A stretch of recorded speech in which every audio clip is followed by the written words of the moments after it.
O tema de hoje é sobre a questão do porquê os evangélicos, de modo geral, não oram aos santos, tá?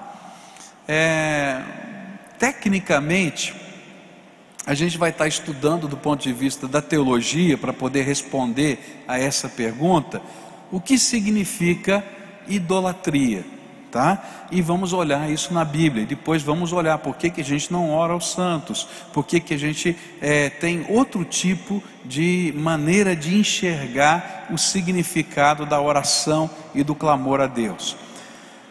Nosso propósito nunca é ofender ninguém, nunca é falar mal da religião de alguém, mas é confirmar as nossas convicções. Então eu não estou aqui criticando A ou B, eu estou dizendo por que eu, Pascoal, por que você, por que nós dessa igreja praticamos a fé dessa maneira. Eu faço isso porque às vezes as pessoas dizem, mas olha só, o pastor, a igreja está fazendo. Não, nós estamos aqui confirmando aquilo que nós acreditamos, e vamos olhar isso à luz da palavra de Deus. Se você é um convidado nosso, sinta-se à vontade, nós estamos aqui para julgar você, para criticar você, mas estamos aqui num encontro doutrinário, dizendo quais são as razões da nossa crença e da nossa fé.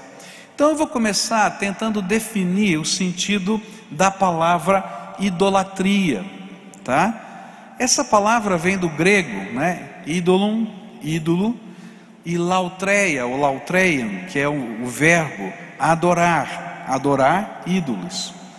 Tecnicamente, a idolatria é um culto no qual a honra que é devida a Deus em Trindade, e somente a Ele, é dada a algumas de suas criaturas, ou a alguma invenção de suas criaturas. Em outras palavras, né?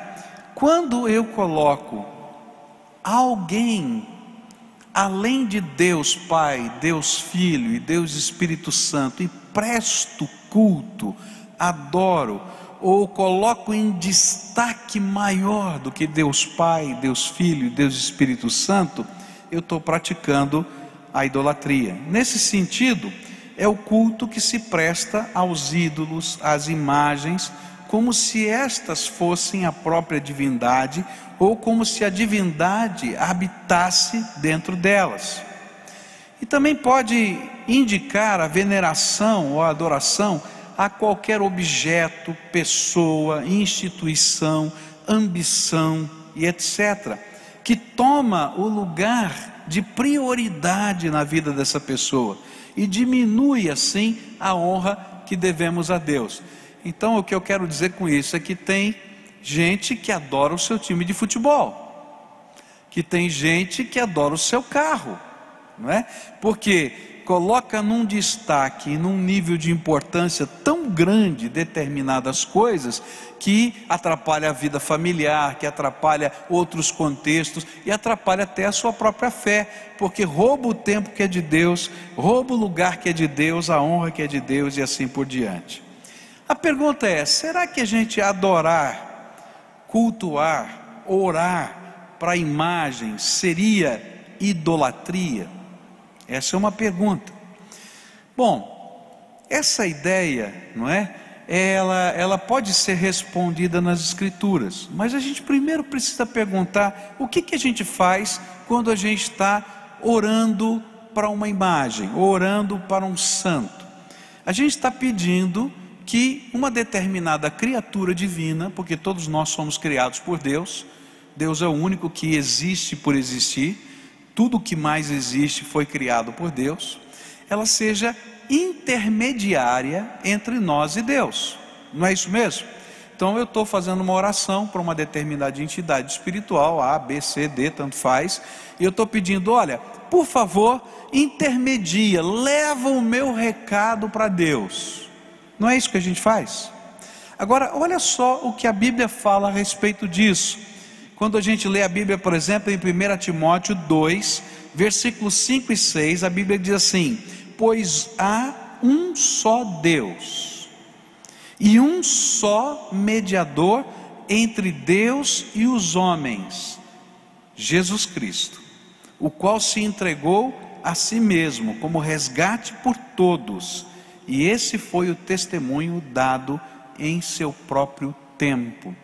Então a primeira coisa que a gente vai aprender é o seguinte, é que a Bíblia diz quem é a pessoa que pode intermediar as nossas orações. E a Bíblia diz que só tem uma pessoa que tem autoridade e poder para intermediar as nossas orações. Quem é essa pessoa? Jesus. Por que ele tem autoridade e poder para intermediar as nossas orações? Já parou para pensar nisso? Porque ele foi o único que morreu pelos nossos pecados e ressuscitou. E ele está sentado à direita do Pai e intercede por nós, diz a Bíblia. A única pessoa dentro da palavra de Deus que tem poder, autoridade, tem cacife, se a gente pode usar essa palavra, para intermediar as orações é Jesus Cristo. Agora, quando a gente olha, por exemplo, para a adoração dos santos, a gente vai entender que é justamente isso que se pede ou que se pratica na igreja romana e que a gente pede para o santo de devoção para intermediar as nossas orações. E a Bíblia diz que a única pessoa que pode fazer isso é Jesus Cristo. Alguns dizem assim, não, mas essa é uma prática muito antiga, que é apoiada pelos chamados pais da igreja, nos primórdios da igreja, e a gente pode perceber nos registros históricos da igreja esse apoio. Na verdade, quando a gente lê a história da igreja cristã, a gente vai descobrir que até o ano 300 depois de Cristo, grava isso, até o ano 300 depois de Cristo, toda forma de oração feita a qualquer pessoa ou qualquer entidade espiritual que não fosse a Deus em nome de Jesus era condenada pela igreja cristã. E você vai encontrar nos registros históricos da igreja 300, terceiro século, tá? Até o ano 300. Toda forma de... Tá cheirando estranho aqui, não tá? Ah, ela caiu? Queimou? Mas tá tudo bem aí? Não pegou fogo? Tá tudo em ordem? Então tá bom, né? Se pegou fogo, a gente vai fazer um ensaio técnico de saída de emergência, né? Mas se tá tudo bem, então vamos lá, né? Então até o ano 300, por exemplo, Jerônimo, né? Que é chamado de São Jerônimo, ele vai escrever em 309, ele vai dizer assim, olha, nós temos que repreender alguns que estão copiando, não é? As práticas pagãs e estão fazendo oração a Paulo, a Pedro e a João, quando deveriam orar a Jesus. Está lá no ano 309 ele escrevendo a respeito disso. A gente vai encontrar vários outros registros na história da igreja, dos chamados pais apostólicos, até o ano 300, tá? Sendo veementes contra toda forma de oração que não fosse feita ao Pai em nome de Jesus. E eu queria fazer aqui um breve histórico. Eu fiz assim um resumão bem pequenininho, assim, um resuminho bem pequenininho aqui, né? De datas onde a prática da idolatria começou a entrar dentro da igreja em determinadas regiões do mundo e que não era uma prática universal e que era na verdade uma heresia que começava a entrar na vida da igreja. Por exemplo, no ano 431 a igreja em algumas localidades começou a cultuar Maria, mãe de Jesus. No ano 783 começa a veneração de imagens.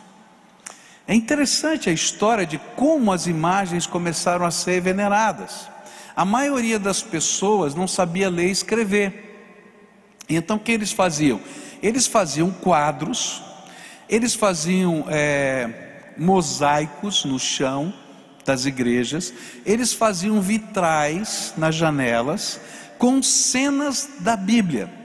E as pessoas que não sabiam ler e escrever, quando chegavam na igreja, tinha uma pessoa que ensinava a Bíblia. Eles não sabiam ler e escrever. Então eles andavam nesses mosaicos e ele ia contando a história bíblica. Por isso que eles existiam na igreja. Ou então ele apontava para os vitrais, né? Era um PowerPointer daquele tempo, né? E ele então mostrava que ele ensinava a Bíblia. Só que quando começou a entrar a heresia, alguns desses murais, alguns desses vitrais, começaram as pessoas a se ajoelhar diante deles e a orar, transformando completamente a ideia e o propósito, porque eles tinham sido criados e estavam no contexto da igreja. Isso começou a acontecer no ano 783. Se você estuda um pouquinho da história, nessa mesma época vai aparecer um movimento muito forte dentro da igreja, chamado movimento iconoclasta, os quebradores de imagens, tá? Ao mesmo tempo que em algumas regiões isso acontecia, os quebradores de imagens saíam e entravam naquelas regiões e diziam: isso está contra a Bíblia, ia lá e destruía tudo. E se você pegar qualquer enciclopédia de história, você vai ler lá, movimento iconoclasta, vai estar nessa época, tá? Dizendo, olha, um movimento onde a igreja estava dividida, alguns queriam adorar imagens e a grande maioria não queria, e assim estava acontecendo. O movimento iconoclasta assume o domínio da igreja, não é? E de fato ele faz isso durante um período de tempo. Depois politicamente ele perde o domínio da igreja e o movimento não iconoclasta assume o domínio. Mas a primeira vez que a igreja católica ela desenvolve um movimento de canonização, entende o que é isso? Quando a gente diz que aquela entidade é santa, tá? Sabe que data é? Você tem ideia?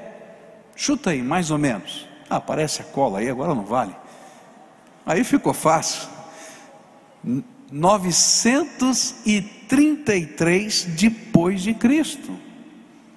Quase 1000 anos. Pela primeira vez, né? Acontece isso. Muito bem.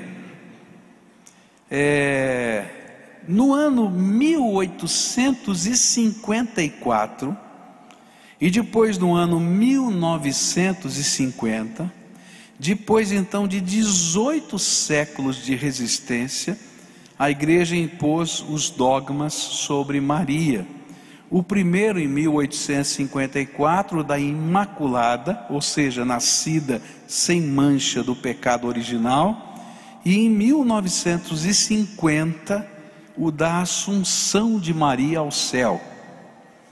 A Bíblia confirma, eu estou só colocando a história, mas a Bíblia confirma que a adoração deve ser dada somente a Deus, e qualquer pessoa ou ser que a busque deve ser rejeitado. Que a gente busque para colocar no lugar de Deus deve ser rejeitado. Olha só o que está na Bíblia, Mateus 4, verso 10. Jesus lhe disse: retire-se, Satanás, pois está escrito: adore o Senhor seu Deus e só a Ele preste culto. A quem a gente deve adorar? Só Deus. A quem a gente deve prestar culto? Só a Deus. Olha só o que aconteceu em Atos 14, a partir do verso 13. O sacerdote de Zeus, cujo templo ficava diante da cidade, trouxe bois e coroas de flores à porta da cidade, porque ele e a multidão queriam oferecer-lhe sacrifícios.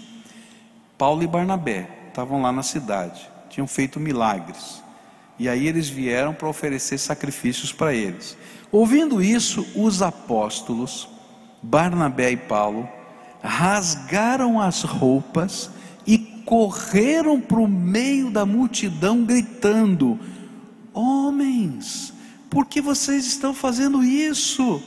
Nós também somos humanos como vocês, e estamos trazendo boas novas para vocês, e dizendo-lhes que se afastem dessas coisas vãs, e se voltem para o Deus vivo, que fez os céus, a terra, o mar e tudo o que neles há. Alguns destes santos venerados, se pudessem voltar, porque não voltam, a Bíblia diz, só na ressurreição, tomariam a mesma atitude que Paulo tomou em vida. Por favor, não façam isso, porque a adoração só se dá a Deus. E eu vim pregar um evangelho para que vocês não pratiquem esse tipo de culto, mas que vocês estejam olhando para a pessoa do Deus Todo-Poderoso e pedindo a sua bênção através da mediação do Senhor Jesus. Olha só o que vai acontecer em Apocalipse 19, verso 9, a Bíblia diz assim: e o anjo me disse: escreva, felizes os convidados para o banquete do casamento do Cordeiro. E acrescentou: estas são as palavras verdadeiras de Deus. E então caí aos seus pés para adorá-lo, para adorar o anjo. Mas ele me disse: não faça isso, sou servo como você e como seus irmãos que se mantêm fiéis ao testemunho de Jesus. Adore a Deus. O testemunho de Jesus é o espírito da profecia. Olha que coisa tremenda. Não se adora nem anjo, nem se faz oração a anjo. E quando esse homem de Deus, vendo a glória do anjo, colocou a boca no pó para adorá-lo, ele disse: ô homem, levanta. E está escrito na Bíblia para a gente entender: levanta, adora só a quem? Só a Deus. Bom, olhe só outro texto, Apocalipse 22. Eu, João, sou aquele que ouviu e viu estas coisas, e tendo-as ouvido e visto, agora João está contando o testemunho lá no final, caí aos pés do anjo que me mostrou tudo aquilo para adorá-lo. Mas ele me disse: não faça isso, sou servo como vocês, seus irmãos, os profetas, e como os que guardam as palavras deste livro. Adore a quem? A Deus, só a Deus. Agora você me perguntaria: mas será que tem algum problema a gente fazer oração a anjo ou entidades espirituais? Será que Deus vai levar a sério esse negócio? Será que Ele não vai ver, não vai dar um quebra-galho? Então lê a Bíblia, Apocalipse 21, que está escrito, verso 6. Disse-me ainda: está feito, eu sou o alfa e o ômega, o princípio e o fim. A quem tiver sede darei de beber gratuitamente da fonte da água da vida. O vencedor herdará tudo isto, e eu serei seu Deus, e ele será meu filho. Mas os covardes, os incrédulos, os depravados, os assassinos, os que cometem imoralidade sexual, os que praticam feitiçaria, os idólatras, os mentirosos, o lugar deles será no lago de fogo que arde com enxofre, e esta é a segunda morte. Queridos, a idolatria é uma ferramenta usada pelo diabo para tirar o foco da nossa comunhão com o Deus Pai, Deus Filho e Deus Espírito Santo, e colocar o nosso foco de oração, adoração e devoção para outras entidades que não podem responder às nossas orações e que não podem abençoar a nossa vida. E por ser uma estratégia maligna que nos afasta de Deus, ela tem consequências. E as consequências é que nós não conseguimos prestar o verdadeiro culto, ter comunhão com o Pai, com o Filho e com o Espírito Santo. Nós não conseguimos vivenciar a verdadeira fé, mas vivemos um engano, apesar de muita sinceridade. Muito bem. Agora eu queria olhar um pouquinho para a teologia. É interessante que quando a gente estuda os teólogos católicos, a gente vai descobrir que a Igreja Católica reconhece nos escritos teológicos que a adoração é devida somente a Deus e que nenhuma criatura pode receber este tipo de adoração.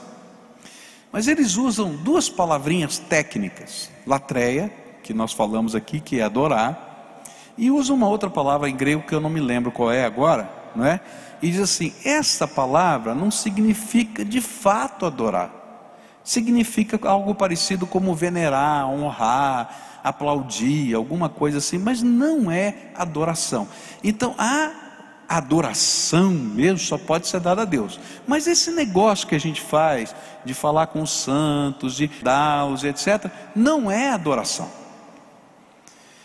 É interessante que quando a gente lê isso, né, a gente vai descobrir que essa é uma discussão que percorre séculos da igreja, e que a igreja se dividiu por causa dela pelo movimento chamado iconoclasta, e que só vai ser resolvida em 842 depois de Cristo.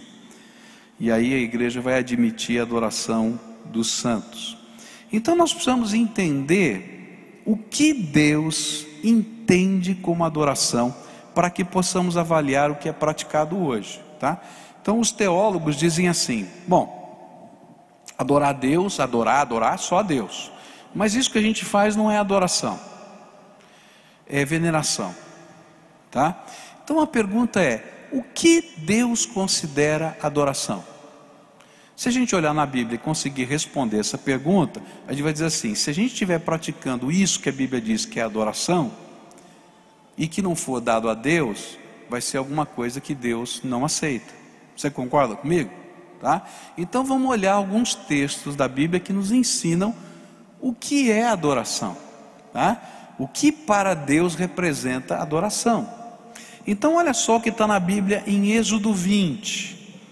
Êxodo 20, versículos de 1 a 6, diz assim, e Deus falou todas essas coisas, eu sou o Senhor, o teu Deus, que te tirou do Egito, da terra da escravidão, não terás outros deuses além de mim. E aí ele vai dizer o que significa isso. Não farás para ti nenhuma imagem, nenhum ídolo de qualquer coisa no céu, na terra ou nas águas debaixo da terra. Não te prostrarás diante deles, nem lhes prestarás culto, porque eu, o Senhor, o seu Deus, sou zeloso, que castigo os filhos pelos pecados de seus pais, até a terceira e quarta geração daqueles que me desprezam, mas trato com bondade até 1000 gerações aos que me amam e obedecem os meus mandamentos. O Senhor ensinou ao seu povo, quando eles estavam saindo do Egito, que qualquer ícone, de qualquer tipo de ser criado por Deus, que esteja no céu, na terra, debaixo da terra, não deveria ser feito com o intuito de adoração ou de culto. Ele vai dizer que estas imagens, esses ídolos, e ele vai dizer que essas imagens são ídolos, e ele define a adoração de ídolos como prostrar-se, ou seja, ajoelhar-se diante deles. Vai dizer, prestar culto, fazer orações, oferendas, incenso, cantar hinos. Não é isso que é culto? Ele vai dizer, se você estiver fazendo isso, e não é dirigido a Deus, mas a qualquer outro ser criado no céu, na terra e debaixo da terra, tá? É a idolatria. Alguns outros textos das Escrituras podem nos ajudar a entender o que era compreendido como idolatria. Por exemplo, era compreendido como idolatria colocar uma imagem num local alto, num nicho alto, mesmo que fosse secreto. Olha só o que diz a Bíblia, Deuteronômio 27, verso 15, palavra dura: maldito quem esculpir uma imagem ou fizer um ídolo fundido, obra de artesão, detestável ao Senhor, e levantá-lo secretamente. Todo o povo dirá amém. Amém o quê? A maldição. Ele está dizendo assim: olha, mesmo que você esconda esse nicho lá no teu quarto, mesmo que você tenha um quartinho trancado lá, se é o teu quartinho de oração, e você está fazendo oração para lá, a Bíblia diz: maldito seja aquele lugar, maldito seja quem está lá dentro. Está na Bíblia isso.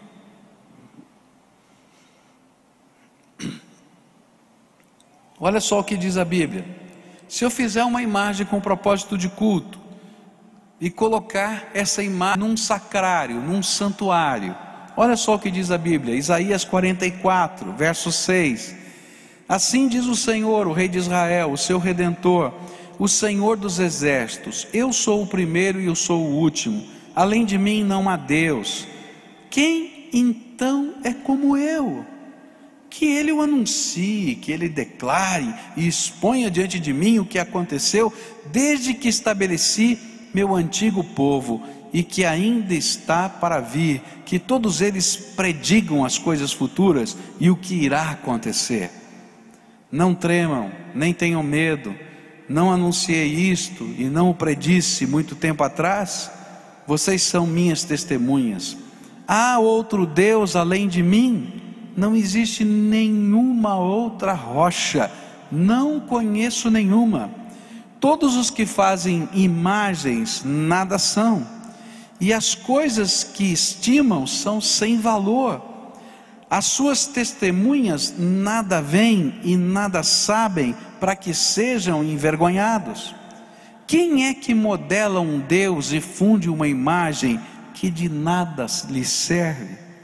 Todos os seus companheiros serão envergonhados, pois os artesãos não passam de homens. Que todos eles se ajuntem e declarem sua posição, eles serão lançados ao pavor e à vergonha. O ferreiro apanha uma ferramenta e trabalha com ela nas brasas, modela um ídolo com um martelo, forja-o com a força do braço. Ele sente fome e perde a força, passa sede e desfalece. O carpinteiro mede a madeira com uma linha e faz um esboço com o traçador, e ele modela toscamente com formões e o marca com compassos. Ele o faz na forma de um homem em toda a sua beleza, para que habite num santuário. Ele derruba cedros, talvez apanhe um cipreste ou ainda um carvalho. Ele o deixou crescer entre as árvores da floresta, ou plantou um pinheiro e a chuva o fez crescer. É combustível usado para queimar. Um pouco disso ele apanha e se aquece, acende um fogo e assa o pão. Mas também modela um Deus e o adora, e faz uma imagem e se curva diante dela. Metade da madeira ele queima no fogo, e sobre ela ele prepara a sua refeição, assa a carne, come a sua porção. E ele também se aquece e diz: estou aquecido, estou vendo o fogo. Do restante ele faz um Deus, seu ídolo, inclina-se diante dele e o adora. Ora a ele e diz: salva-me, tu és o meu Deus. Eles não sabem, nada entendem. Seus olhos estão tapados, não conseguem ver, e as suas mentes estão fechadas, não conseguem entender. Ninguém para pensar, ninguém tem o conhecimento ou o entendimento para dizer: metade dela usei como combustível, até mesmo assei pão sobre as suas brasas, assei carne e comi. faria eu algo repugnante com o que sobrou? Iria eu ajoelhar-me diante de um pedaço de madeira? É um texto incrível, não é? Profeta, usado pelo Espírito de Deus, está dizendo: olha que incoerência. Você pega um pedaço de madeira, um pedaço dela você faz o seu móvel, um pedaço dela você queima para fazer comida, e um pedaço dele você se ajoelha e diz: salva-me. Diz assim: por favor, presta atenção no que você está fazendo. Por isso que a gente vai aprender na Bíblia que a gente ora somente a Deus, e o único mediador e intercessor entre Deus e os homens é Jesus Cristo, o Deus encarnado que tomou o nosso lugar na cruz, morreu e ressuscitou por nós, e é o único que intercede por nós ao Pai. E é por isso que Jesus vai dizer, não é?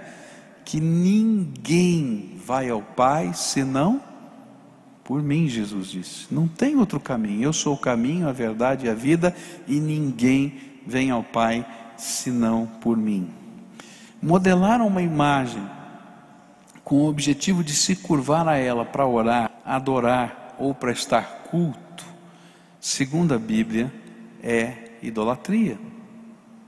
Pedir socorro ou salvação, algum tipo de intervenção miraculosa a tal imagem, ainda que como símbolo de alguém ou de algo,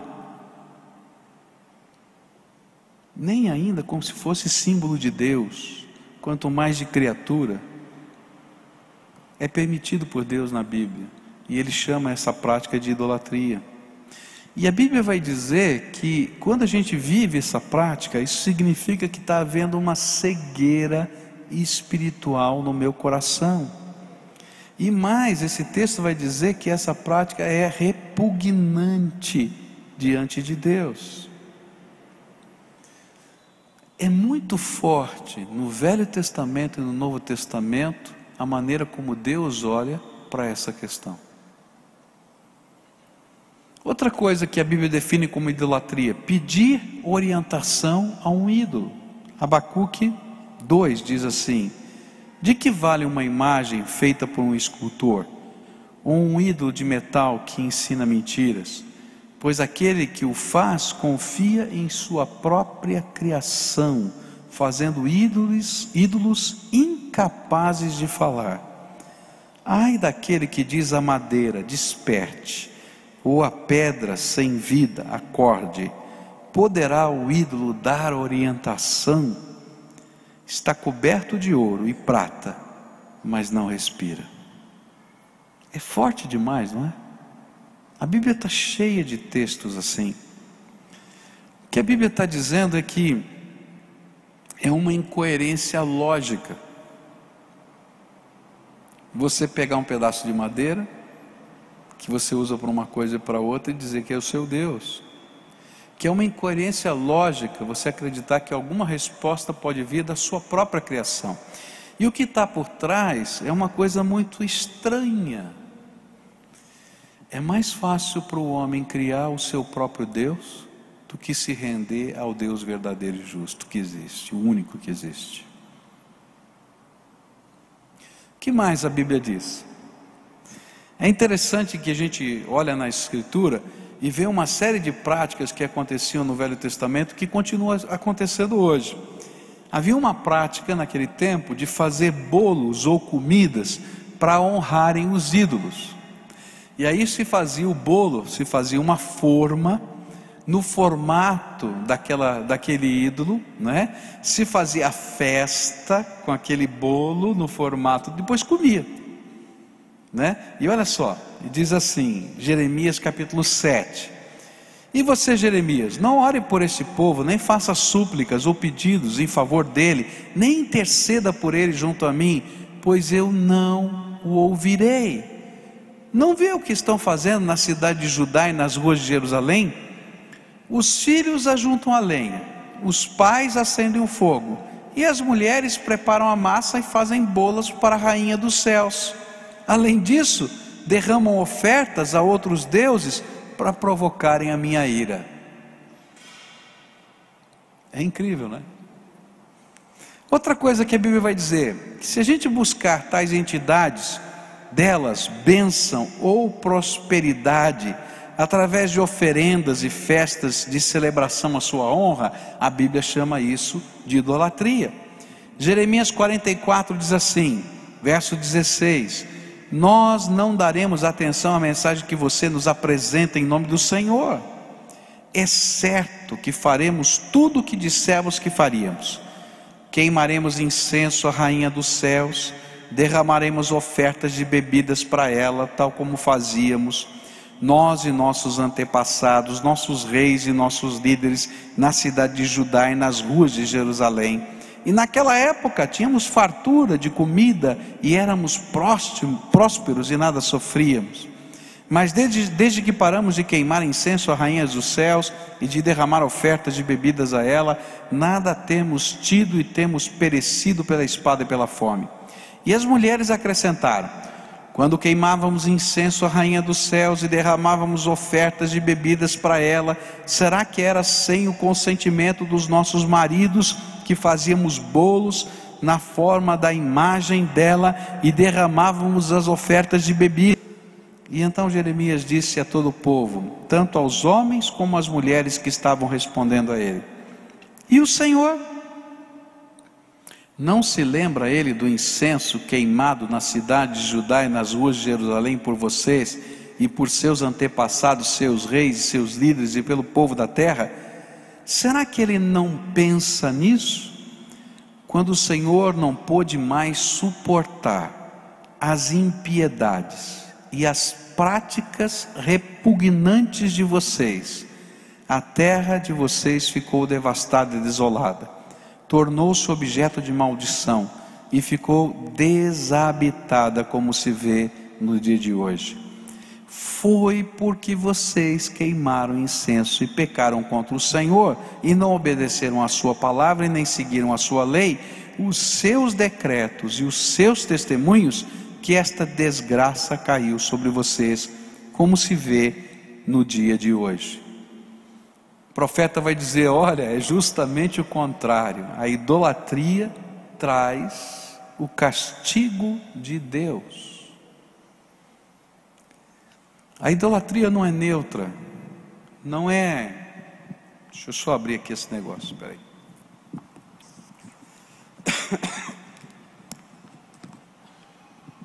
A idolatria não é neutra.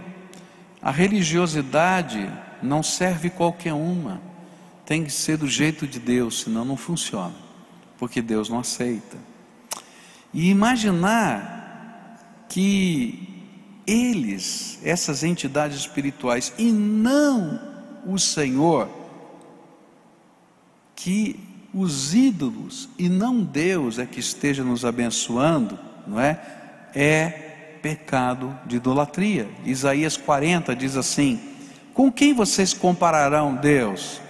Como poderão representá-lo? Com uma imagem que o artesão funde e que o ouvires cobre de ouro e para a qual modela correntes de prata?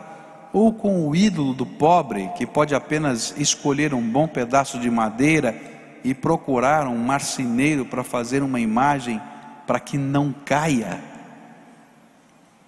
A Bíblia está dizendo: toma cuidado, porque isso não vem de Deus, é repugnante para Deus e nos afasta de Deus. Não dá tempo de a gente continuar lendo, teria dezenas e dezenas de outros textos, mas já deu para você pegar aquilo que está acontecendo. Agora a pergunta é: por que Deus condena tais práticas? Por que Ele é tão forte, tão veemente em condenar tais práticas? A Bíblia vai dizer que o culto feito às imagens provoca ciúmes a Deus. É interessante isso. Por quê? Porque ele deixa de ser adorado, cultuado, suas orações não vão mais para ele, mas são substituídas por orações a quem não detém o poder e a autoridade, e o Pai, o Todo-Poderoso, é trocado por alguém. É natural que quando a gente lê essa palavra, ciúmes, tá? É uma palavra que a gente usa na linguagem teológica antropomórfica, ou seja, faz-se um comparativo com uma atitude humana, tá? Deus olha e diz: puxa vida, eu estou sendo colocado em segundo plano, é isso que está sendo dito aqui. E Ele não se agrada disso, porque Ele é um Deus de amor, e Ele quer ter um relacionamento de amor com os seus filhos, né? Eu já contei aqui para vocês, mas eu acho que se adequa bem com essa questão. Você imagina que uma determinada moça tivesse noivado por 7 anos, tá? E depois desistiu do noivado, encontrou um outro homem, né? Namorou, noivou e casou. E agora é o dia da noite de núpcias. Ela se prepara toda bonita no quarto, arruma todas as coisas do quarto de núpcias. O seu marido vai tomar um banho, vai vir para aquele quarto, afinal de contas é a noite de núpcias. E ela vai na sua mala e pega a fotografia do ex-noivo e coloca na beiradinha da cama. O que você acha que vai acontecer na noite de núpcias? Não vai dar certo esse negócio. O que a Bíblia está dizendo é exatamente isso. Se eu sou o seu Deus, se eu sou o Senhor da sua vida, por que tem outras entidades espirituais tomando o meu lugar na tua vida? Deixa eu ser o teu Deus, o teu único Deus, o teu único Senhor, o único que pode de fato te abençoar. Isso é o que a Bíblia diz, quando diz que a idolatria gera ciúmes em Deus. Onde está isso na Bíblia? Ezequiel capítulo 8, verso 3. E ele estendeu o que parecia um braço e pegou-me pelo cabelo, e o Espírito levantou-me entre a terra e o céu, e em visões de Deus ele me levou a Jerusalém, à entrada da porta norte do pátio interno, onde estava colocado o ídolo que provoca ciúme de Deus.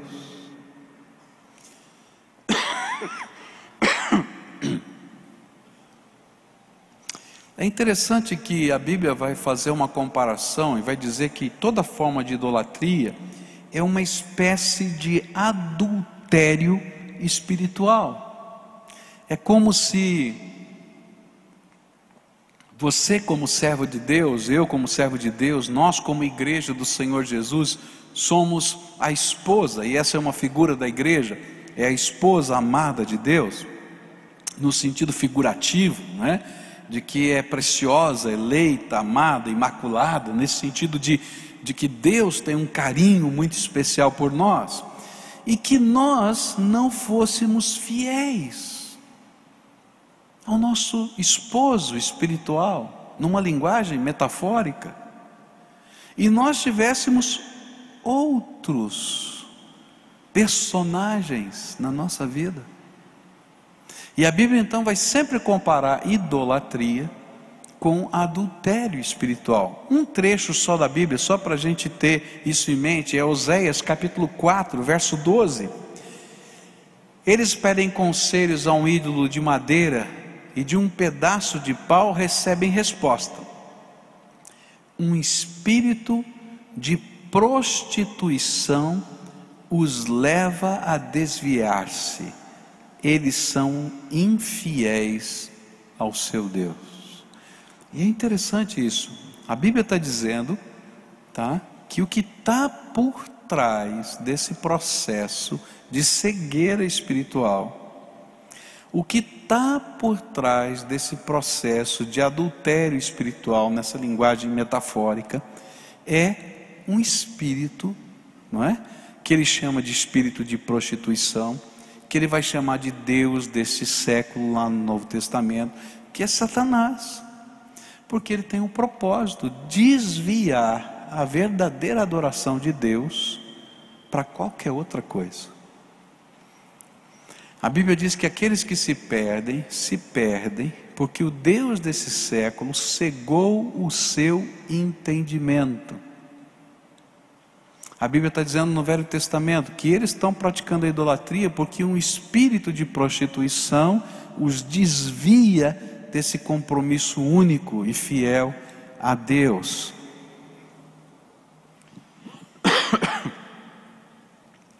Toda forma de idolatria tem por trás a ação de demônios, que pretende desviar o foco da adoração, oração, honra, glória e até veneração do único Deus e do seu suficiente mediador, que é Jesus, o nosso Salvador, e para que invoquemos outros seres que não seja o Senhor Todo-Poderoso. Isso fica muito claro na Bíblia. Tem muita gente que não gosta que a gente leia esse trecho, mas é o que está na Bíblia. 1 Coríntios, capítulo 10, verso 19, diz assim: portanto, o que estou querendo dizer? Será que o sacrifício oferecido a um ídolo é alguma coisa? Ou o ídolo é alguma coisa? Não.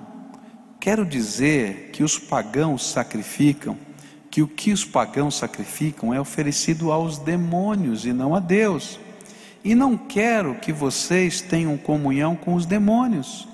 Vocês não podem beber do cálice do Senhor e do cálice dos demônios, nem participar da mesa do Senhor e da mesa dos demônios. Porventura, provocaremos o ciúme do Senhor?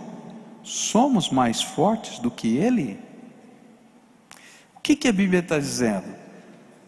Ela não está dizendo que dentro da imagem tem um demônio. Não é isso que ele está dizendo. Ele vai dizer, o ídolo é alguma coisa? É só um pedaço de pau, só um pedaço de pedra.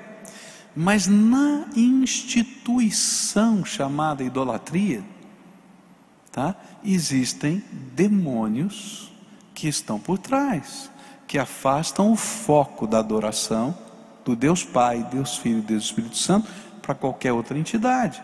E ele está dizendo, quando você participa desse processo, você não participa de uma adoração a Deus, porque Ele não aceita. Então quem você está adorando? O ídolo não é nada. Ele está dizendo, toma cuidado, que você está participando de uma adoração demoníaca.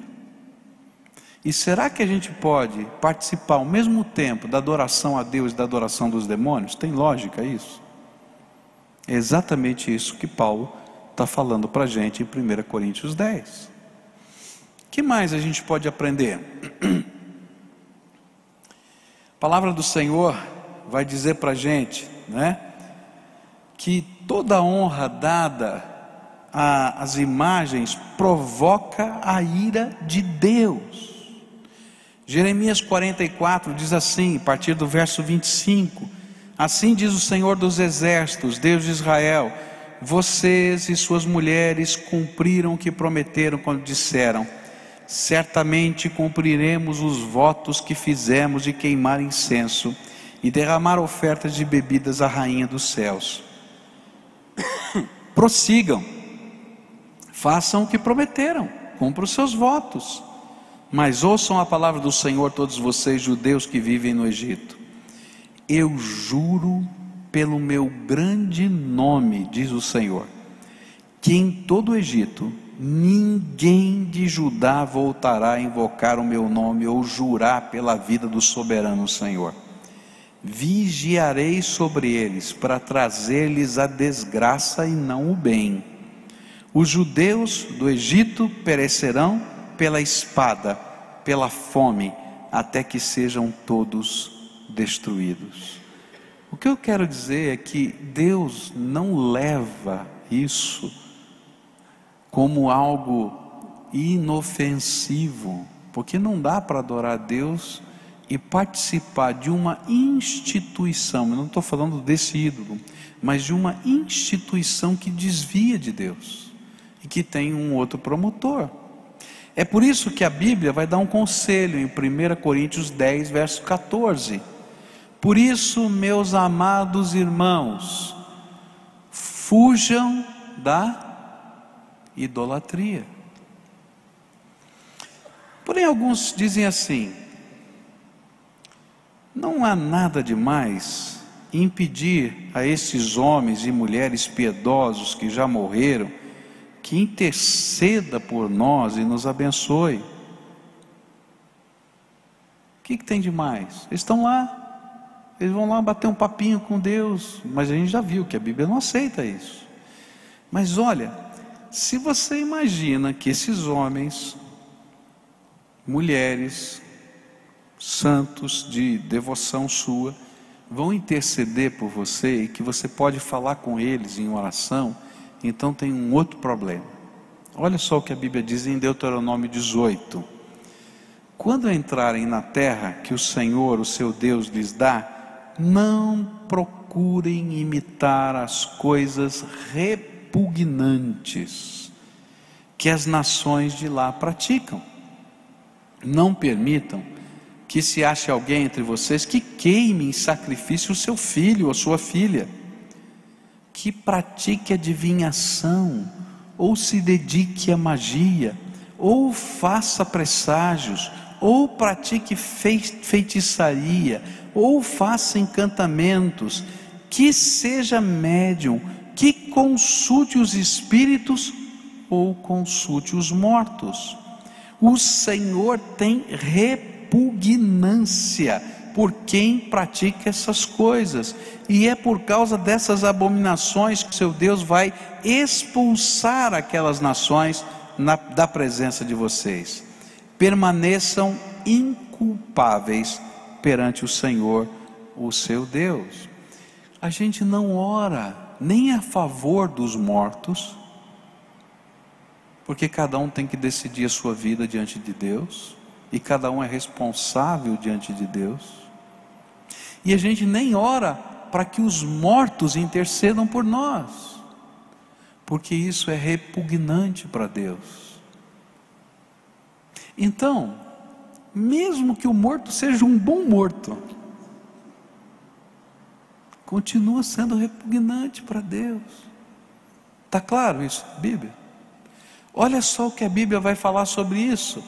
Deuteronômio 26 diz assim, verso 14: não comi nada da porção sagrada enquanto estive de luto, nada retirei dela enquanto estive impuro, e dela não ofereci nada aos mortos. Obedeci ao Senhor o meu Deus, fiz tudo o que me ordenaste. Também não é para fazer oferendas aos mortos. Há muitos lugares na terra onde se faz uma adoração chamada como culto aos ancestrais. Na América Latina a gente tem algumas regiões da América Latina, na África a gente tem isso, a gente tem nos países asiáticos, né, esse costume. Então o que a gente faz? A gente cria um santuário com fotografias das pessoas mortas, tá? A gente acende velas. Alguns lugares a gente faz oferendas de comida. Por exemplo, no Japão, na China, é muito comum isso. Você faz um prato de comida ou de frutas, coloca lá. Quando as frutas começam a apodrecer, você joga fora, coloca novas frutas nessa oferenda. E aí se diz o seguinte, ó, se você faz isso, você vai ter prosperidade. Você vai ser abençoado pelos seus ancestrais.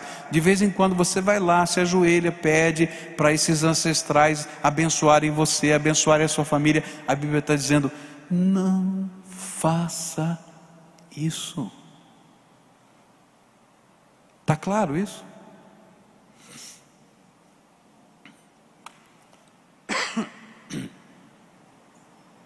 A Bíblia vai dizer que essa prática é como entrar dentro da escuridão, das trevas. Isaías 8 diz assim: quando disserem a vocês, procurem um médium, ou alguém que consulte os espíritos, e murmurem encantamentos, pois todos recorrem a seus deuses e aos mortos em favor dos vivos.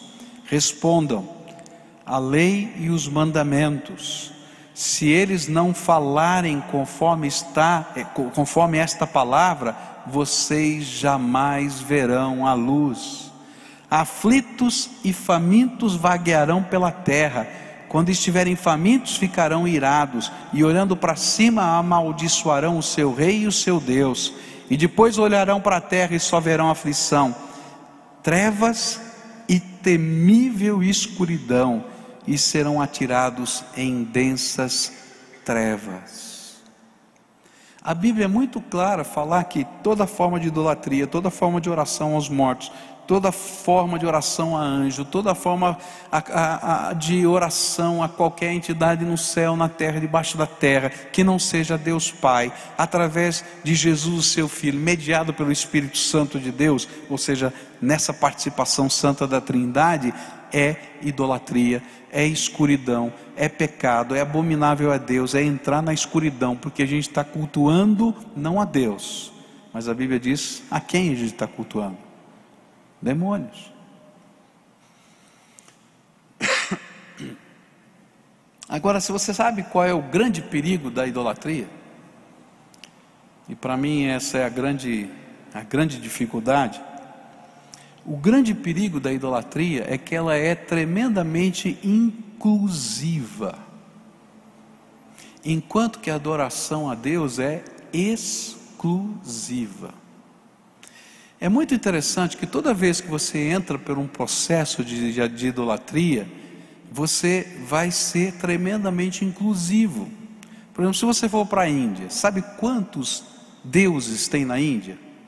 Mais de 300 milhões de deuses. Porque idolatria é inclusiva. Quando a gente vai estudar, por exemplo, a história greco-romana, a gente vai descobrir que não tinha só um ídolo, mas tinha um panteão na teologia greco-romana, chamado panteão greco-romano, e você tinha um deus especialista para cada coisa, né? Então, se você queria ganhar nos jogos, você ia pedir para Júpiter, que tinha velocidade. Se você queria ganhar na guerra, se você queria fortuna, tinha Deus a fortuna, e assim vai. Se você queria sexualidade, se você queria reprodução, tá? Então você tinha um panteão, porque toda idolatria ela é inclusiva e não exclusiva. Mas quando você lê a Bíblia, diz assim: adore só a Deus, é exclusivo.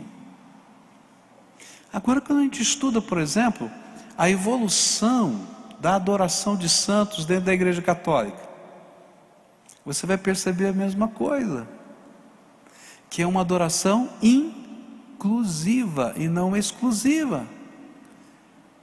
Por exemplo, há um santo especializado nas causas dos desesperados, não tem? Não tem mesmo? Não estou brincando, é verdade, não é? Não tem um santo especializado nos endividados? Tem, não tem? Tem um santo para os desesperados para o casamento. E você já viu que interessante, que na prática popular, quando ele não atende a oração, o que a gente faz? Põe de ponta cabeça de castigo. Não é verdade? Eu não estou brincando, eu estou falando do que está no nosso repertório popular.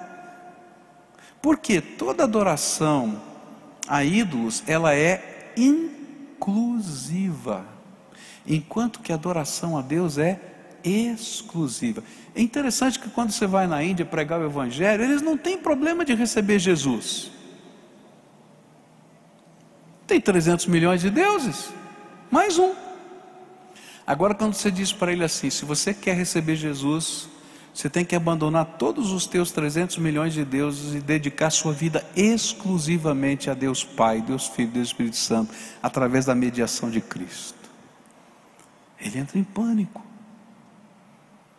Eu me lembro de uma ocasião que eu falei para uma senhora que me procurou, ela estava endemoniada, então nós começamos a conversar. Houve uma manifestação de demônios, a gente repreendeu, ela ficou tremendamente consciente, mas eu disse para ela: filha, se você não receber Jesus como Senhor exclusivo da tua vida, esses demônios vão voltar. A Bíblia diz que volta mais 7, fica pior do que estava. Você precisa receber Jesus. Você quer receber Jesus? Eu disse: eu quero. Amém, que benção. Agora você entende o que significa receber Jesus? Que você vai ter que renunciar os pactos que você fez com a entidade A, B, C, T, que estava te possuindo agora. Eu não sei não se eu quero fazer isso. Por quê? Porque eu tenho medo. Porque eu tenho medo. Porque naqueles pactos, ele disse que me mataria se eu renunciasse. Mas você tem que crer agora que Jesus é o único, suficiente, poderoso, libertador, Senhor e Salvador da tua vida. E esse é o grande drama nessa questão. O único Senhor, Salvador, libertador. Se eu tenho o Todo-Poderoso, eu não preciso de mais nada. É isso que a Bíblia está dizendo. Agora, o grande perigo é que nessa inclusão, ela tenta conviver, a idolatria tenta conviver na adoração a Deus. Então você continua adorando a Deus, mas não exclusivamente. E aí entra a crise na nossa vida, para muita gente. Tem muita gente, por exemplo, que ouve a palavra de Deus, é tocada pelo Espírito Santo, tá? Deus vai mexer com o seu coração, vai quebrantar a tua alma. Você sabe que Jesus está fazendo uma obra tremenda na vida. Aí vai chegar uma hora que você vai ter que tomar uma decisão. Ele tem que ser o único Senhor da tua vida. E às vezes a gente vai ter que entrar lá no nosso quarto, entrar na nossa casa, pegar os antigos símbolos de culto, que faziam parte da nossa história, e que Deus diz que causam tristeza e ciúme para Ele ver essas coisas na tua casa. E você tem que tirar fora aqui. Por quê? Porque adore somente a quem? Só a Deus. Quando a gente lê a Bíblia, esse é o último texto, depois eu vou abrir aqui para as perguntas, né? Porque senão você vai ficar bravo comigo. 1 Reis 12, vai contar a história, não é? De quando o país de Israel foi dividido em duas partes. Em região do sul chamou-se Judá, e a parte do norte chamou-se Israel. Só que só havia um templo, e o templo ficava em Jerusalém, na região do sul. E o rei da região do norte pensou assim: puxa vida, se esse povo peregrinar para o templo para adorar a Deus, eu não vou conseguir fazer a revolução, porque eles vão ter um vínculo de convivência. Então o que ele fez? Ele construiu um templo lá no extremo norte, na região de Dan, e lá no extremo sul da fronteira do seu país com Judá, ele construiu um outro templo em Betel. E lá o que ele fez? Lembra do bezerro de ouro que Arão tinha feito lá no Egito, na saída do Egito? Ele fez um bezerro de ouro, colocou no templo de Dan, fez um outro bezerro de ouro, colocou lá no templo de Betel, reuniu o povo, disse assim: gente, para que vocês têm que caminhar até Jerusalém? Agora nós abençoamos você, tem um templo lá em Dan, tem um outro lá em Betel, tranquilo, está no meio do caminho, qualquer lugar você encontra. E sabe, esse ídolo aqui vai ajudar você a adorar a Deus. E sabe qual é o nome que ele deu para o ídolo? Jeová. Esse é Jeová, o Senhor que tirou vocês do Egito. E aí o que acontecia? O povo ia para o templo, fazia orações a Yahvé, Jeová, o Deus que tirou do Egito. Mas quando eles oravam, o que tinha diante deles? Um bezerro. E a Bíblia vai dizer que Deus nunca aceitou aquela adoração, porque apesar de ter o mesmo nome, tinha um ídolo lá. E a Bíblia vai dizer que a gente adora a Deus em espírito e em verdade. A gente adora da nossa alma para com direto o Espírito de Deus, e com toda a sinceridade, com toda a força da nossa alma. E o que passa disso não é adoração. é uma expressão de culto, mas não é adoração ao Deus verdadeiro. Está claro? Então agora a gente tem alguns minutos, né? Temos 30 minutos que eu queria abrir para você. Se você tem perguntas, né? E se eu tiver condição de responder, não sei se eu tenho, senão eu vou dizer não sei, tá? E aí você vai chegando aqui nos microfones, vão fazendo aí uma fila em cada microfone, e a gente pode tentar responder as perguntas, na medida que você tenha perguntas. Tem alguma pergunta? Está parecendo o homem de uma assembleia que eu vi, né? Que ele dizia assim, né? Os que são favoráveis, né? Que diz assim, os que são de coração duro, que ainda não conseguem entender a graça de Deus e a misericórdia de Deus, vão votar contra a proposta. Os que têm o seu nome escrito no livro da vida, já foram salvos, né? Então vão votar a favor da proposta. Há alguns contrários? Nenhum, acabou, nem perguntou os a favores, né? Diga, querida, fala o seu nome para te conhecer. Espera aí, tem que abrir esse microfone aqui para a gente poder caminhar. Obrigado, querida. Meu nome é Luciane. Pois não. Eu queria que o senhor falasse um pouquinho sobre o sinal da cruz, sobre o crucifixo e sobre a imagem de Jesus, essas imagens que vê por aí. Tá. Boas perguntas, excelentes, tá, querido? Vamos falar um pouquinho aqui sobre símbolos cristãos, tá? Se a gente, toda a fé tem símbolos, tá? Então, por exemplo, a cruz, tá? Ela é um símbolo cristão, como o peixinho já foi o símbolo cristão dos primeiros cristãos. Deixa eu só dar um exemplo. O que eles faziam? Eles eram uma seita subterrânea, os cristãos, né? Então eles desenhavam na porta da casa, no umbral da porta, no chão, tá? Um peixinho. Quando um cristão passava de viagem, ele sabia que ali tinha um cristão, batia na porta e era acolhido, tá? E aquilo era um símbolo, entre aspas, secreto, para que os cristãos que estivessem em passagem caminhassem. Quando a gente fala de cruz, etc., como símbolo cristão, não tem nenhum problema, tá? Agora, quando eu coloco um crucifixo como um amuleto que protege a minha vida, entende o que eu quero dizer? Tá? Aí passou a ser uma forma de idolatria. Consegue perceber a diferença? Tá? Então, quando eu posso ter na minha vida coisas que representam, que são símbolos da minha fé, da minha expressão cristã. Agora, eu não posso transformá-los em objetos de adoração ou objetos sagrados que conferem algum tipo de poder ou graça sobre a minha vida.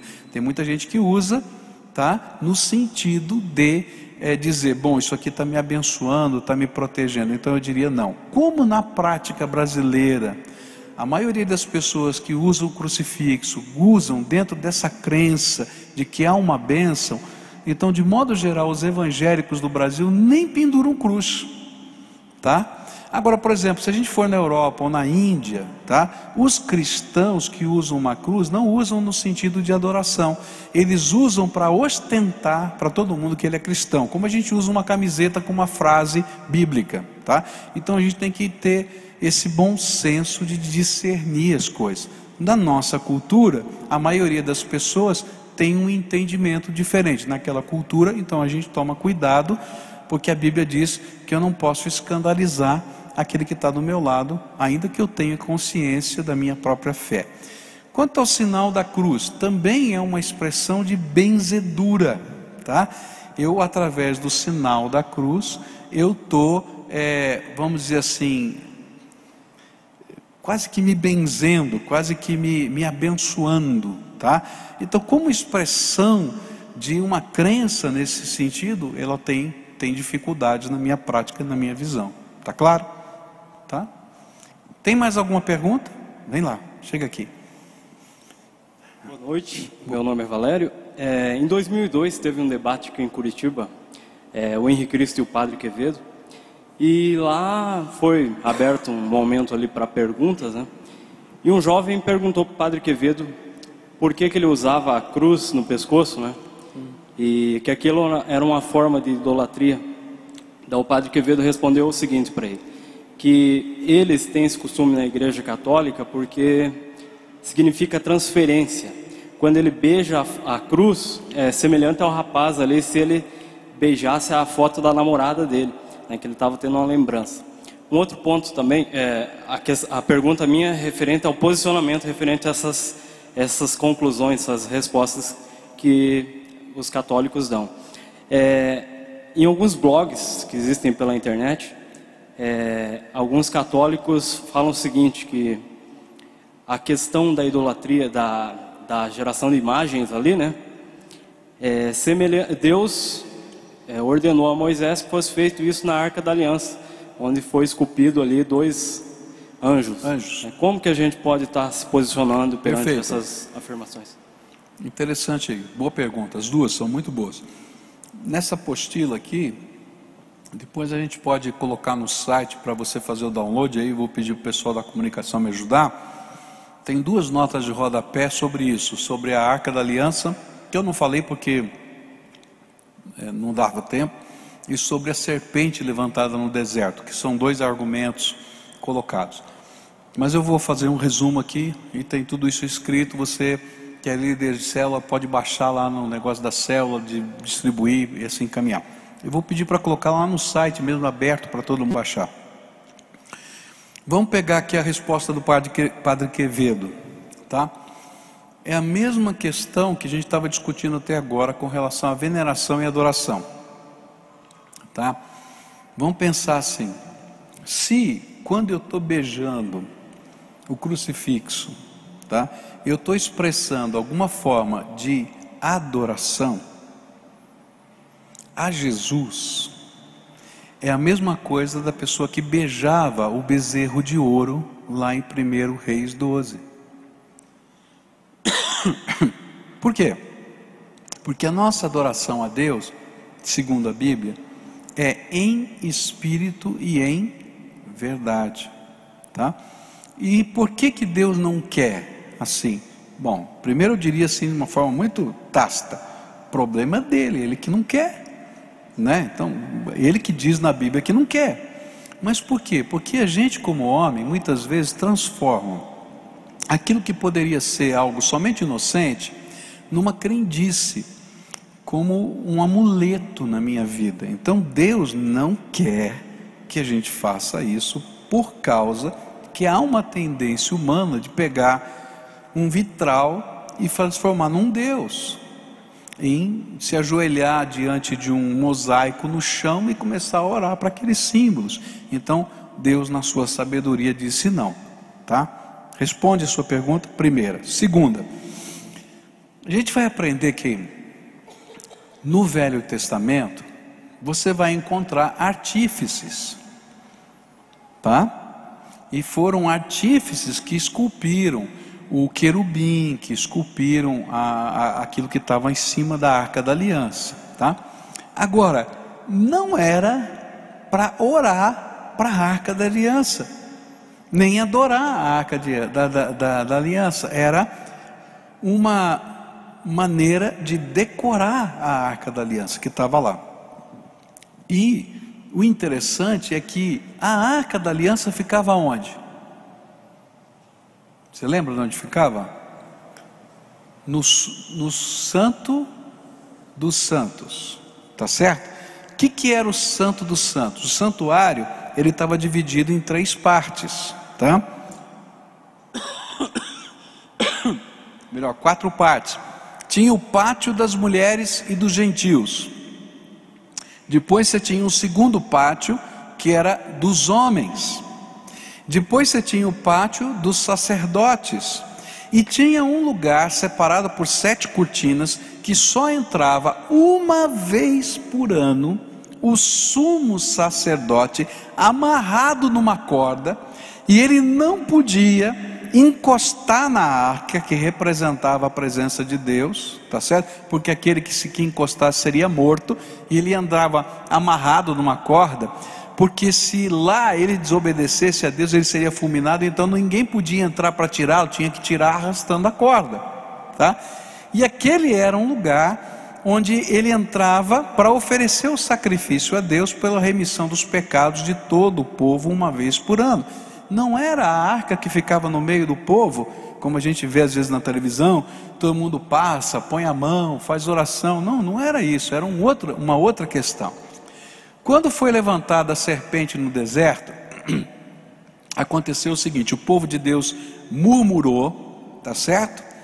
E por murmurar, Deus ficou bravo, porque Deus estava mandando pão do céu, fazendo água brotar da rocha no meio do deserto, estava fazendo milagres, e aquele povo só reclamava, tá? Aí o que aconteceu? Deus mandou que as serpentes viessem e picassem o povo. E quando as serpentes vieram e picaram o povo começou a pedir: pelo amor de Deus, tenha misericórdia. E Moisés orou, e o Espírito de Deus falou para ele: você vai levantar numa haste uma serpente de bronze, e todo aquele que crê que eu posso salvá-lo, que Deus pode salvá-lo, e onde estiver, virar o seu olho na direção daquela serpente. Não era para orar, não era para se ajoelhar, era só virar o olho naquela direção, crendo que Deus poderia suprir salvação, ele seria imediatamente curado, tá? Agora, presta atenção, você tem uma haste de metal, ou melhor, você tem uma haste de madeira comprida, e você vai amarrar nessa haste de madeira comprida uma serpente de metal, e ela vai ficar lá em cima em algum lugar. Qual vai ser a imagem, o símbolo que está por trás? Você consegue ver? O que é isso aqui? Uma cruz. Aquilo era aquilo que a Bíblia chama de sombra de coisas que iriam acontecer no futuro, tá? E aí Jesus, em João capítulo 3, vai dizer para Nicodemos: assim como Moisés levantou a serpente no deserto, tá? Importa que o Filho do Homem seja levantado, para que todo aquele que nele crê não pereça, mas tenha vida eterna. Muito bem, passou o deserto, eles tiraram aquela serpente de metal e guardaram junto com a arca. Lá na frente, na história, pegaram a serpente de metal, colocaram numa haste, e as pessoas começaram a se ajoelhar e orar para a serpente de metal. Aí veio o profeta e pregou contra essa idolatria de orar para a serpente de metal. E sabe o que ele mandou fazer?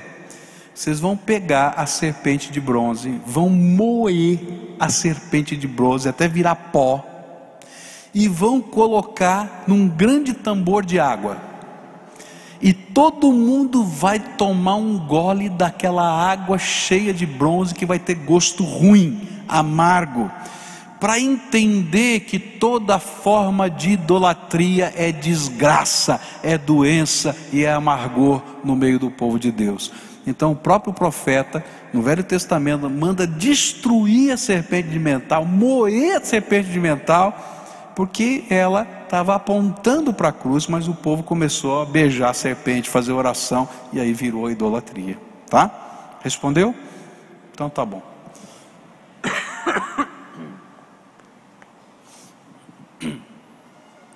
Oi, fala o seu nome, querida. É Bárbara.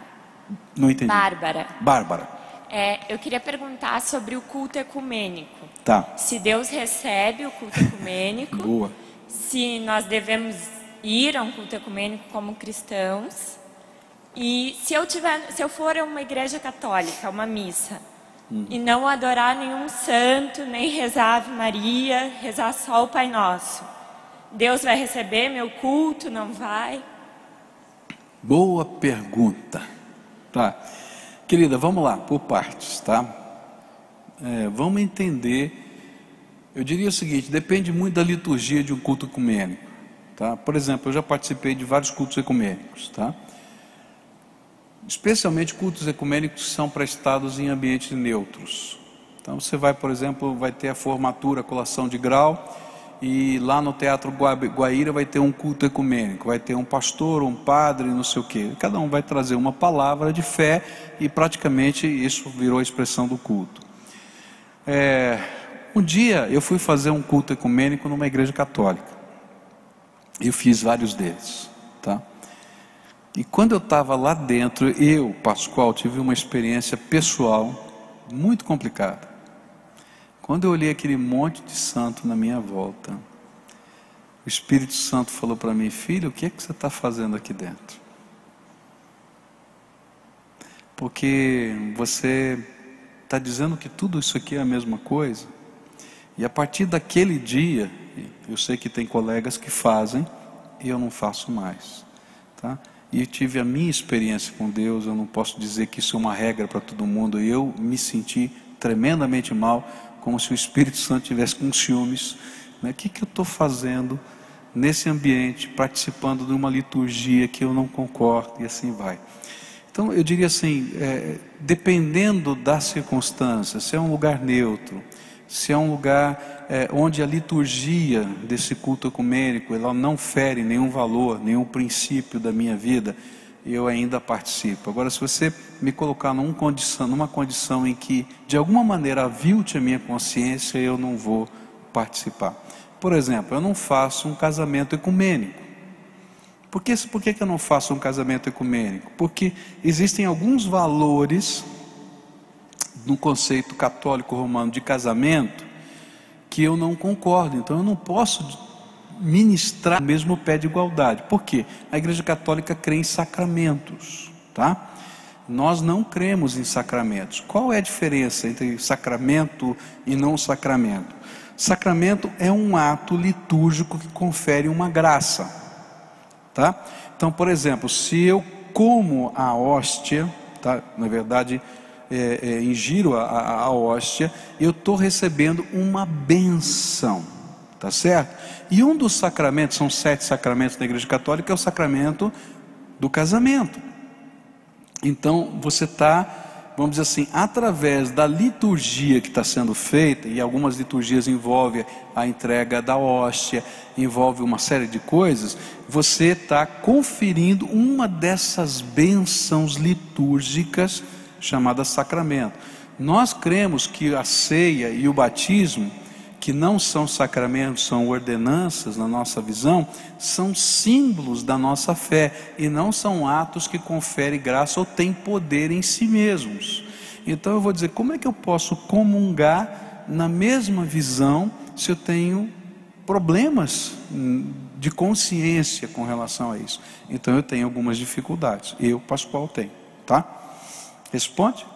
Responde. Só a segunda pergunta. Se eu for numa igreja católica, Deus não vai gostar? Se eu for numa igreja católica e for lá fazer meu culto sem orar aos santos?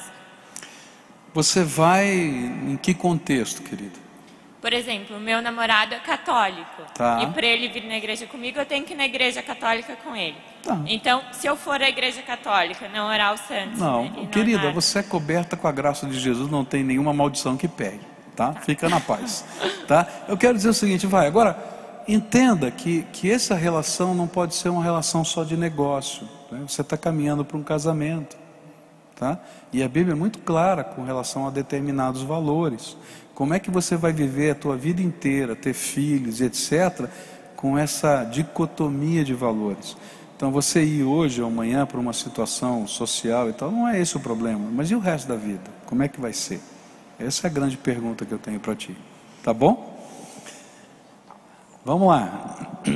Pastor, boa noite. Rosana. Dentro desse contexto de idolatria, a gente ouve testemunhos de pessoas que adoram santos e que recebem, conforme eles, a graça de uma cura. Como explicar isso? Eu acho que eu acabei de ler aqui um trecho da Bíblia que fala sobre isso, né? Que é... Onde está? Eu me perdi aqui agora. A Bíblia fala assim, como é que você pode imaginar né, que algo milagroso pode vir de outra fonte senão da graça de Deus, né? E quando você atribui qualquer coisa que seja dádiva, que é graça de Deus, tá? De fato, que tem graças que não são de Deus, tá? A outra entidade que não a Deus, você avilta a Deus. Agora, eu quero dizer uma coisa para vocês, que aí entra num domínio da espiritualidade complicada, tá? Eu já vi, tá, muita cura, eu já assisti em vídeo, tá? Cura, tá? Mediúnica. Eu vi uma operação mediúnica que era um negócio horrível, nunca vi na minha vida. O cara pegou uma serra, sabe essas serras circulares assim? Abriu o peito do cara assim. O cara não sentiu dor nenhuma. Estava possesso por Satanás, tá? Então o que eu quero dizer é o seguinte: eu me lembro de um senhor, por exemplo, que ele teve uma cura mediúnica em dado momento. E quando ele veio aceitar Jesus, eu falei para ele: olha, você vai ter que rejeitar essa cura. E talvez você fique doente, ou talvez não, depende da graça de Deus. Você está entendendo esse negócio? Porque eu tenho um demônio aqui. Agora, o cara teve a cura na perna, mas ficava endemoniado todo dia. Porque o diabo dá com uma mão e tira com a outra. Então, nesse processo de cegueira espiritual, eu não tenho dúvidas que Satanás se disfarce em anjo de luz para enganar, se possível, até os fiéis, tá? Então você vai ter alguma coisa. Eu creio que em alguns momentos a graça de Deus é tão grande que pode fazer coisas tremendas na nossa vida, simplesmente por misericórdia, tá? Mas eu creio também que entra em muitas situações fazendo confusão na nossa mente, e a gente tem que ter bom senso para discernir essas coisas, tá? Fala, querida. Meu nome é Amanda. Pastor, existem consultorias que prestam serviços hoje para empresas e para residências com o objetivo de energizar o ambiente, e com isso apresentam algumas imagens como mandalas, exibidas em quadros e em locais estratégicos dessa casa ou dessa empresa. Uhum. Isso é uma forma de idolatria? Com certeza, absoluta, tá? Porque o que está por trás são filosofias e até conceitos religiosos hinduístas, conceitos religiosos orientais e assim por diante, que estão dizendo para você o que fazer. O que é a mandala, por exemplo, né? É você repetir determinadas frases da mesma maneira que se repetia lá no passado nas orações aos antigos ídolos do panteão greco-romano. Então é um ressuscitar dessa religiosidade antiga, oriental e ocidental, e trazendo para o nosso contexto atual, em cima de uma grande superstição, que você vai eliminar o olho gordo. Por exemplo, tem uma vizinha minha que diz assim: você tem que mandar o olho gordo embora, pastor. Ficou doente de novo. Eu tenho uma pessoa que te ajuda, viu? Se você quiser mandar o olho gordo embora. Estou falando sério, essa é a convicção que tem, tá? Eu digo, não preciso, o Senhor Jesus é o meu Senhor. O dia que Ele quiser, Ele me cura. O dia que Ele não quiser, Ele não me cura. Um dia eu vou passar a eternidade com Ele. E acabou, nesse contexto, tá? Pastor, meu nome é Guilherme. Se há algum problema no sentido de idolatria, você tem um relacionamento de trabalhista junto a uma instituição católica, tipo uma pastoral, ou estudar em algum colégio marista, não, uma faculdade que seja católica? Vamos pensar assim, né? Você tem uma série de instituições, como alguém que trabalha aqui dentro da igreja e assim por diante e tal, que você está desenvolvendo a sua profissão, o seu trabalho, e pode ser um instrumento de Deus dentro daquela escola, dentro daquela estrutura, assim por diante. Agora, vai chegar um determinado momento que, se você perceber que você está gerando um mal para o terceiro nessa condição, porque dependendo da função que você faz, você vai dizer, bom, então aí eu estou fora desse negócio, né? Então, por exemplo, como duas irmãs aqui da nossa igreja que entenderam que a posição que tinha uma determinada entidade, tá? entidade que eu quero dizer, instituição, né? Ela estava contribuindo para o avanço da fé que ela não concordava. Aí então as duas irmãs saíram fora daquela instituição. Então depende muito do que você faz, do qual é a sua função e assim por diante, tá? Tá certo. Então tá Obrigado. bom. Temos mais 5 minutos, tá? E a gente vai encerrar. Fala. Meu nome é Éder. Lembrando que só existe um Deus maravilhoso e perfeito, só Ele, digno de todo louvor, né? Toda a glória. Minha pergunta é, diante de tantos, nós falamos sempre, né, dos profetas, Moisés, Abraão, Davi, Salomão e tantos outros que foram usados por Deus pela sua fé e pelos seus atos, né, usados por Deus. Minha pergunta é por que dificilmente se fala de Maria, por exemplo, falamos de Esther, falamos de Ruth e tantos outros profetas, e por que raramente se fala de Maria, por exemplo, que foi usada por Deus pelo ato de fé dela de receber, né, a bênção de ser a mãe de Jesus, e até mesmo de José, pela fé dele de acreditar naquilo que Deus colocou na vida dele. Minha pergunta é por que não se fala muito desses atos de fé dos dois? Perfeito, tá? Então a resposta tem duas vertentes. A primeira vertente é: você sabe quantas vezes Maria aparece na Bíblia? Poucas vezes. Poucas. Então vamos dizer assim, se a gente baseia um sermão na palavra de Deus, então pelo número de incidências que ela aparece na Bíblia, naturalmente vai acompanhar esse número que vai estar lá. Concorda comigo? Tá? Segunda questão, tá? Eu já preguei várias vezes sobre Maria, não tem nenhum problema, tá? Não como a Imaculada, não como a coautora da salvação, que aí para mim já vai além do que a Bíblia, mas como um exemplo de fé, exemplo de oração. Eu falei sobre José várias vezes. Normalmente a gente usa nas épocas natalinas, porque são os textos que aparecem desses personagens, e às vezes usa em momentos, por exemplo, em casamento. Já preguei várias vezes na bodas de Caná sobre Maria, quando ela diz: façam tudo quanto Ele mandar, né? E já preguei. Então eu acho assim que a grande razão é talvez pelo número de vezes que apareça na Bíblia, tá? E como a gente prega biblicamente, então você vai trabalhar nesse contexto. Tá bom? Tá. Aqui depois. Pastor, Francine, meu nome. O que o senhor entende como os padres saberem que perante a Bíblia não poder ter idolatria, e eles, de uma certa forma, estarem apoiando as pessoas de uma forma errada? Ok. Vamos talvez colocar isso em alguns contextos, tá? Primeiro, eu acredito que muitos padres acreditem na teologia católica. Ou seja, quando a teologia católica diz que tem adoração que é só para Deus e uma adoração que pode ser dada para outra pessoa, tá? E cria esse mecanismo que é um mecanismo esquisito para quem está do lado de fora, mas que talvez seja muito convincente para quem está do lado de dentro, isso se torna um argumento que cega o nosso entendimento. E como eu estou envolvido com tudo isso que está acontecendo, a cegueira passa a ser mais forte. Dentro da doutrina católica, você tem dois elementos fortíssimos de doutrina, tá? Na doutrina católica você tem a Bíblia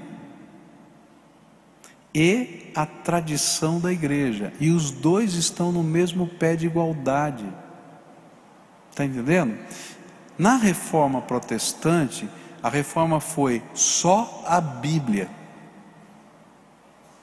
só Jesus e só a fé. Esse era o lema da reforma protestante: só a Bíblia, só Jesus e só a fé. Mas se você olhar no contexto do arcabouço histórico, no conceito católico não é só a Bíblia, é a Bíblia mais a tradição. Para você ter uma ideia, por exemplo, um edito papal tem tanta força quanto um texto bíblico na doutrina católica, tá?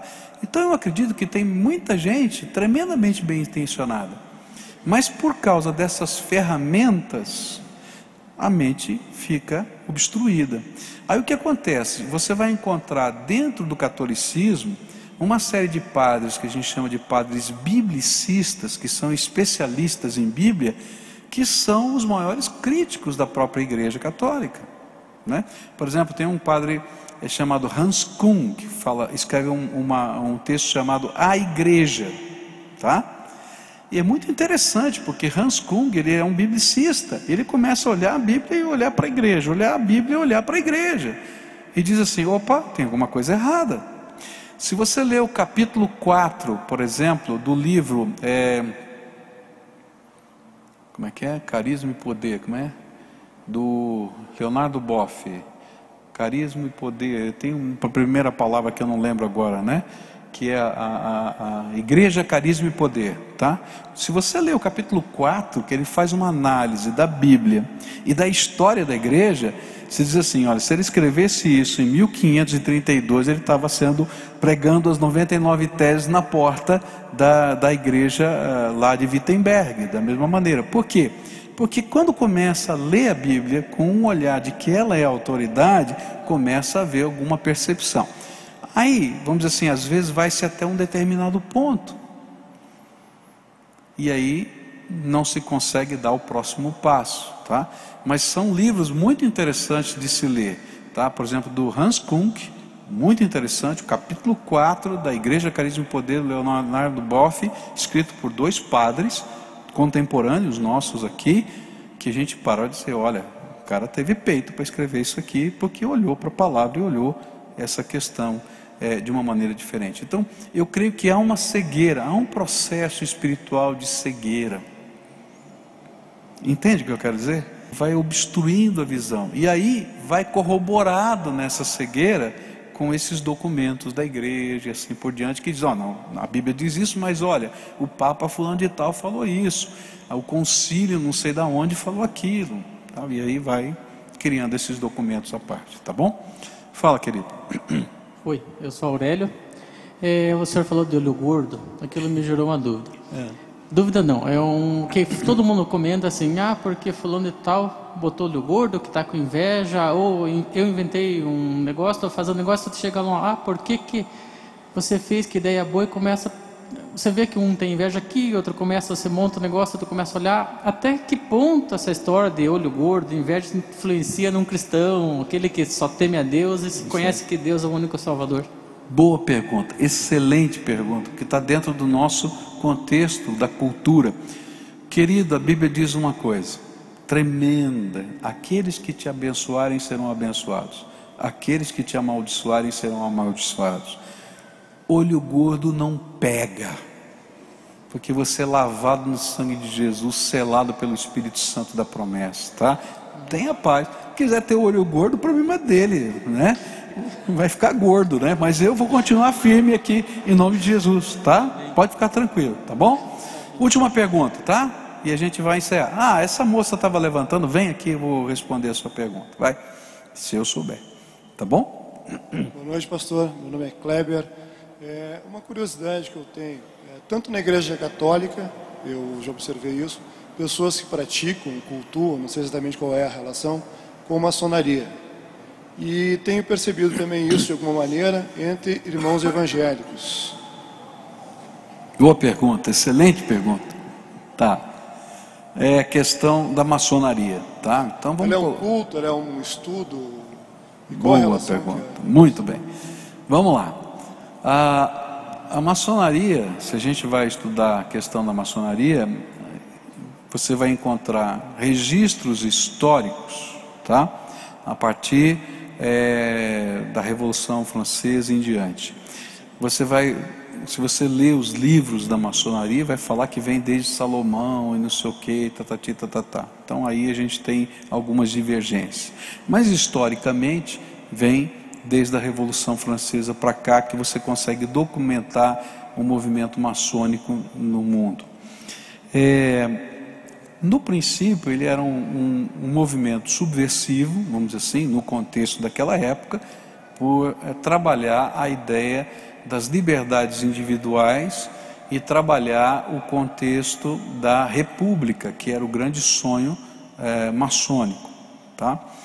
E por isso ela foi, não é, perseguida pela Igreja Católica por causa do seu viés político, porque naquela época a Igreja Católica era quem coroava os reis, e esse movimento era um movimento que estava por trás desse viés político que estava lá.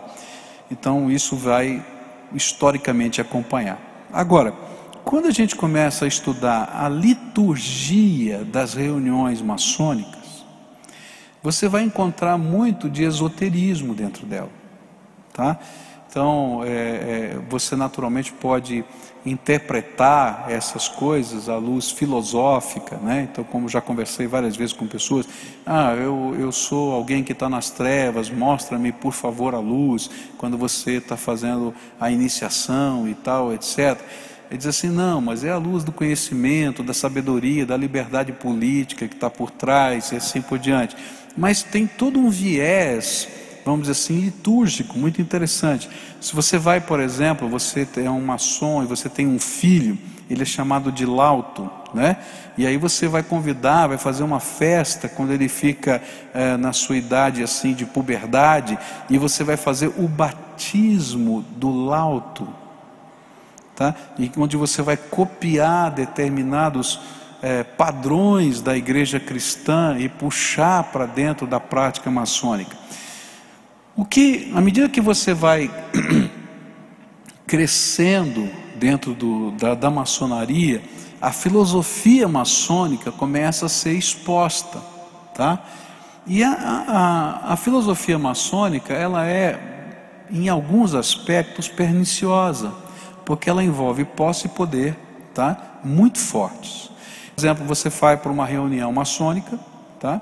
E você está numa cidade e entrou um novo médico na cidade. Eles perguntam, esse cara pode entrar na nossa cidade ou não pode? Interessante que ela começou para que houvesse garantias de liberdade. Mas aí a gente começa a perguntar, esse cara pode entrar ou não pode entrar? Aí um defende, outro diz que sim, outro diz que não. E se disser que não, o juiz da cidade, não sei quem, vamos fazer um jeito do cara ir embora. Tá? E aí você começa a dizer, bom, peraí, será que essa filosofia está batendo com determinados valores que a própria Escritura tem? E será que ela bate com os mesmos princípios? Não, mas é que a gente faz isso em função de proteger a nossa sociedade. Entende o que eu quero dizer? Tá? O interesse de muitas pessoas que entram para dentro da maçonaria, mesmo cristãos, é ascensão social e econômica, que na verdade pode ser um grande mito para alguns, porque você vai pagar lá para ficar lá dentro, ainda vai ter que contribuir, né? Gozado, tem uns que reclamam de dar o dízimo, né? Mas não, né? Mas paga para estar lá dentro desses negócios. Não, tudo bem, isso é outra coisa. Então, você vai, é muito esquisito, por exemplo, a indumentária maçônica, é muito estranho, né? Então, por exemplo, se você está viajando, toda terça-feira você vai visitar uma loja, tá? Porque você tem uma obrigação de visitar a loja. Agora é muito esquisito o jeito que o cara visita a loja. Ele veste uma roupa de Ku Klux Klan, sabe aquela roupa de Ku Klux Klan com capuz preto ainda. O negócio é muito esquisito, muito estranho. E ele dá os toquezinhos na porta, segundo o código que tem lá, e pergunta quem é alguém que está em trevas e quer descobrir a luz. E aí o cara abre a porta, ele se apresenta. É um negócio muito esquisito para a minha cabeça. Então, eu digo o seguinte, se você é crente, meu filho, serve a Jesus, gasta teu tempo no reino de Deus. Você quer fazer a bondade para alguém? Tem 500 ministérios cristãos. Lê a Bíblia, estuda a Bíblia. Não fica estudando os pontos filosóficos disso, daquilo. Serve ao Senhor com interesse de coração. Você quer ascensão? Não sei se é isso o projeto de Deus para você, mas se Deus quiser te abençoar, não tem ninguém que tire a bênção. Entende o que eu quero dizer? Então eu tenho a aconselhar a dizer, sai dessa, cara. E quando a gente começa a estudar lá na frente, tá? você vai perceber algumas filosofias, tá, da escola filosófica maçônica que não batem com as verdades das Escrituras Sagradas. Aí eu tenho, você vai gastar um tempo danado nesse negócio, segue o Senhor com interesse de coração, eu diria de todo o meu coração, tá bom? Vem cá, querido. Como é que você chama? Bárbara? Isso, fala. Eu tenho uma amiga que... Fala bem pertinho para eu poder ouvir. Eu tenho uma amiga chamada Bruna, que ela é católica. E aí nós estamos debatendo sobre uma religião da outra. Tá. Aí nós combinamos de uma ir na igreja da outra. Quando eu fui na igreja dela, ela queria que eu me confessasse. Aí eu não sabia se era pecado ou não. Aí eu queria saber se é ou não. Boa pergunta, gostei. Tá bom. Querida, a gente busca a face de Deus, tá? E fala direto com Deus.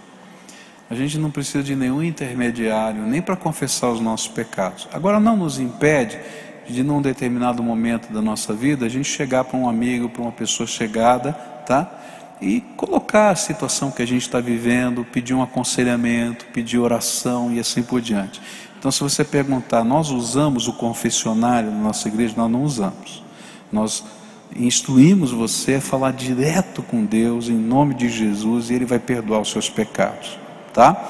Agora, se um dia você sentir o desejo de conversar com alguém sobre os seus pecados, também não é pecado, tá? Desde que você não confira, ou você imagine que essa pessoa tenha o poder para perdoar os seus pecados, entendeu? Tá? Eu diria, vai direto para Jesus, que é melhor, tá bom? Que Deus te abençoe, tá bom? Vamos ficar de pé, vamos orar então para a gente encerrar. Muito obrigado pela presença de vocês nesse dia de frio, chuvoso.